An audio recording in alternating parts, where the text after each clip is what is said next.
Hey, Vienna. Oh, hey, Callie. How's it going? Oh, living the dream. So today, I think we should talk about something very important, Oh, yeah? and that is how tourism impacts wildlife. Oh, sounds spicy. I've got a lot to say about that. I know, me too. Let's start off with saying what interests us in this topic. Well, I know for me personally, I get pretty passionate about wildlife because I love wildlife. And especially living in Alberta, we have such a rich biodiversity, and our tourism industry is booming, especially in the outdoors. But while there are a lot of positives to that, it is putting a lot of impact on our local wildlife. And that's something I've noticed also around the world that we need to be more aware of. What about you, Callie? What do you have to say? Yeah, I definitely agree. I kind of find that I see a lot of people doing things they shouldn't be doing, mostly because they don't know that what they're doing is harmful. And yeah, I just kind of think that talking about it and educating people is kind of the most important thing.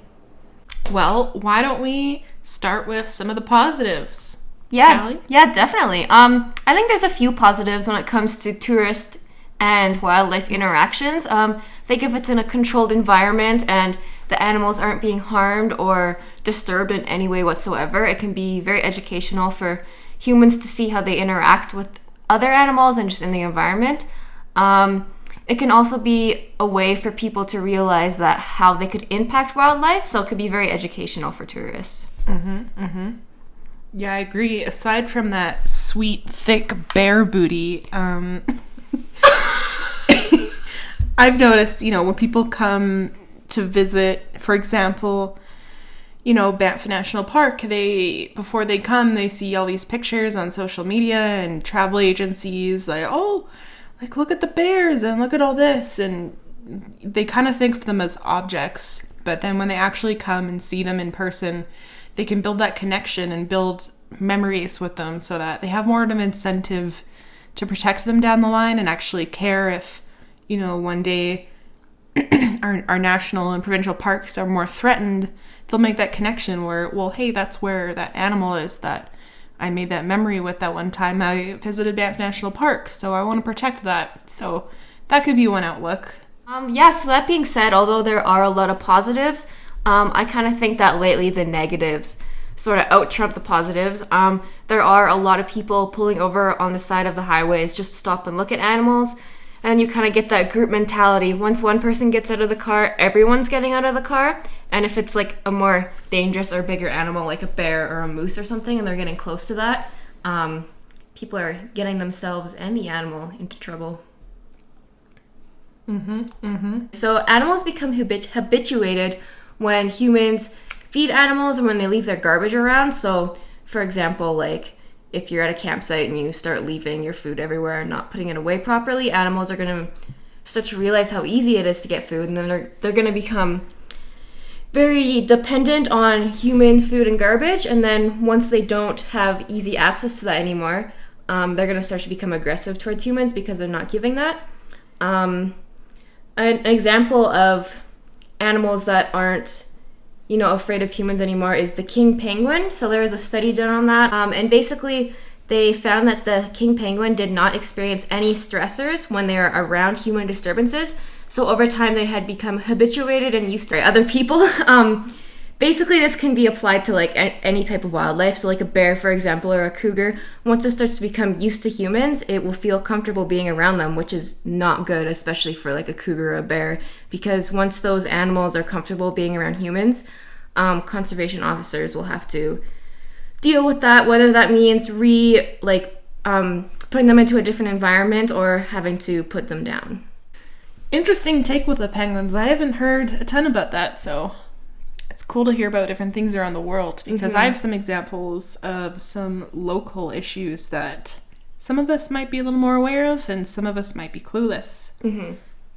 So in Johnston's Canyon in Banff National Park, so a lot of us have been there, there's been a pretty big boom on social media of people taking pictures of this cave that you can go into in Johnston's Canyon. It's kind of off the trail, so it's paved most of the way, but there's a little bit of a detour people have started to take, which takes you down to this little cave. And for the past few years, people have been taking pictures, posting it all over the internet, and it's drawing more and more people in. But now Parks is actually urging people to stay out of that area for most of the year because the endangered black swift actually nests down there, and they've had at least 3 pairs of them nesting down there, and it's actually the only place in the entire park and some, like, most locations in Alberta where they're actually nesting.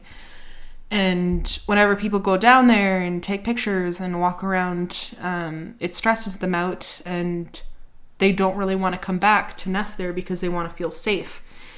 And so for the past 2 years, Banff has been closing it and telling people not to go down there so that they can nest. But a lot of people have just been ignoring the closures. And I know that last year, for example, 77 people were actually charged for going past that trail closure. And that's just people that were caught. There's been a lot more people that have been going down there and not getting caught. And even though fines could be up to $25,000 if you go down there, it seems a lot of people still don't care, and they're just doing it for the picture. And, you know, some know that they're causing stress to the animals, and some just don't care. So it's pretty unfortunate to see that kind of thing, because there's so many other caves you can go to. Yeah, that's pretty harmful to the birds. If people are doing that to birds, I just can't even imagine what would happen if they had that sort of mentality towards bigger animals that could do them harm. Mm-hmm. So I have another kind of interesting story that's somewhat similar but also not. So a couple years ago, 2018, in Jasper, a tourist was actually found fighting a bighorn sheep because he thought it would be fun. Not sure why he thought that. And obviously the bighorn sheep fought back, and good, because that guy probably deserved that. But yeah, this type of behavior can give animals, they could just make them act more hostile towards humans, and eventually will just make them dangerous to us. So I mean, despite the fact that we are the starting factor of the danger, like, if that makes sense, like, we're the first danger, but it's really the animals that kind of get the short end of the stick, because once they become a danger to us, they kind of have to be put down or relocated or whatever. Like, humans rarely ever are the ones in trouble, if that makes sense, like, unless they're getting like a fine. But honestly, I don't hear about that too much. But I do believe this guy did get a fine, so that's good. A fine and hopefully a castration, thanks to the goat. Yeah, I guess another, so we're gonna look into some personal experiences and news stories. I know one that comes right up to my mind right away is a really popular area now known as Rawson Lake, which is in Peter Lougheed Provincial Park. So this hits home to me just because the first time I ever went to Upper Kananaskis Lake in that area, I believe I was 15, and I was in a backpacking class in school, and so this would have been 10 years ago now. And I remember going there, and we did not see a single other soul the entire time we were out there, and we went up to Rawson Lake, and I fell in love with the place. And so every single year for the past 10 years, I've been going up there pretty frequently.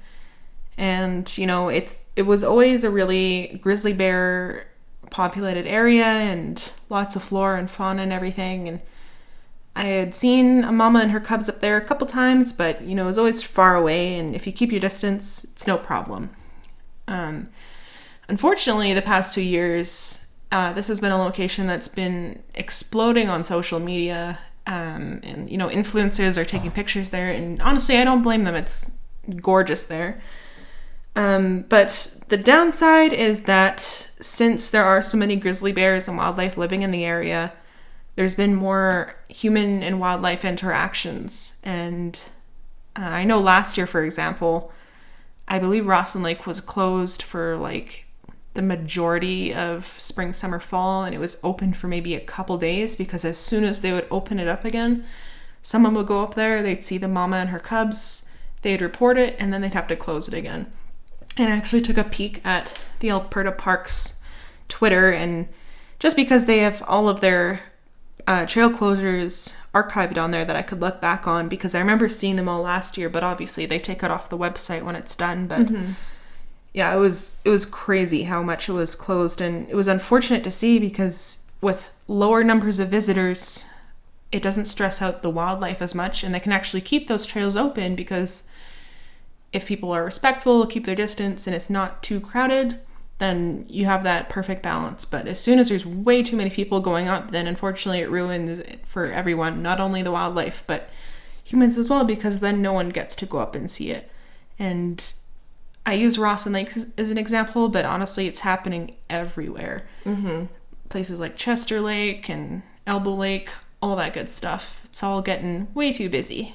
Yeah, no, and I think too, it like just takes one person to kind of give humans that bad reputation for an animal. Like that one person is messing around with them because they think it's funny, but it kind of just like affects the rest of that animal's life, because like, I don't know, it can be traumatizing depending on what they do. Like, for example, the guy who fought a sheep, that like that sheep obviously now is going to be like, wow, humans are a threat. So it can also just take one person.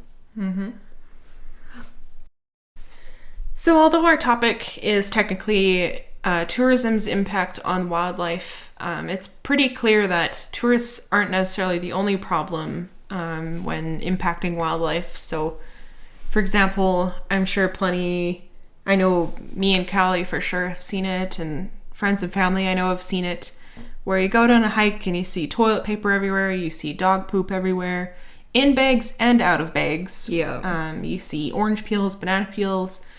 You see people with their dogs off leash in areas where they should be on leash, chasing wildlife. And it just makes you realize that a lot of the time people will solely blame tourists on the reason why, you know, parks aren't thriving as much as they might have used to, and animals are getting stressed out.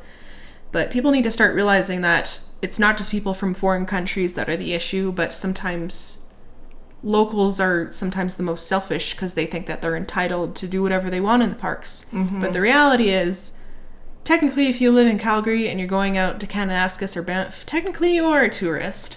And people need to realize that. And even, you know what, even if you do live in Canmore, you still shouldn't feel entitled to be able to let your dog poo and run around wherever they want. Yeah. Because we're all visiting nature, because, you know, we need nature, but nature doesn't need us. Yeah, exactly. And like my roommate, for example, she just moved here from Ontario, so actually her first time in the mountains this year. So that's pretty cool. So it's really exciting, but at the same time, it kind of surprised me how little she knew about how to interact with the environment when on a hike. Like, for example, she like blew her nose and just kind of threw the toilet paper on the ground, and I was like, oh, let's not do that. Like, I have a bag here, we can just throw it out. And she was like, no, it's like good for the environment, like it'll biodegrade. And I was like, that's gonna take like 100 years to biodegrade, and like some chipmunk is gonna eat up your snot before it biodegrades. And even if it does biodegrade, it's not native to the environment. So I was like, let's not do that. And then, you know, she asked me if she could throw an apple on the ground, and I was like, no, same kind of thing. Like, it's not native to the environment, and like it'll just attract more animals close to the hiking trail, and that will just, you know, increase human wildlife interactions. So just best to pack it out, you know. I think we might be running out of time. Oh yeah, definitely.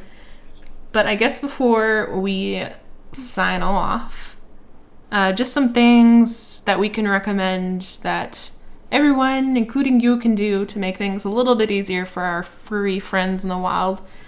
Let's see. I'm just going to brainstorm some stuff off the top of my head. For one, if you see something on the highway, don't pull over and stop. Because even if you're the only one that pulls over and wants to take some pictures of a bear or something, the next guy behind you is going to see you pulled over, and then he's going to pull over, and then the next person, and then the next person, and then suddenly people are getting out of their cars and feeding sausage links, and it's a party, and it's not good. So don't pull over. Yeah, next thing would be like, you know, like follow the leave no trace principles, specifically like pack out what you pack in. Like obviously if you leave something not native to that area, it's just going to attract wildlife.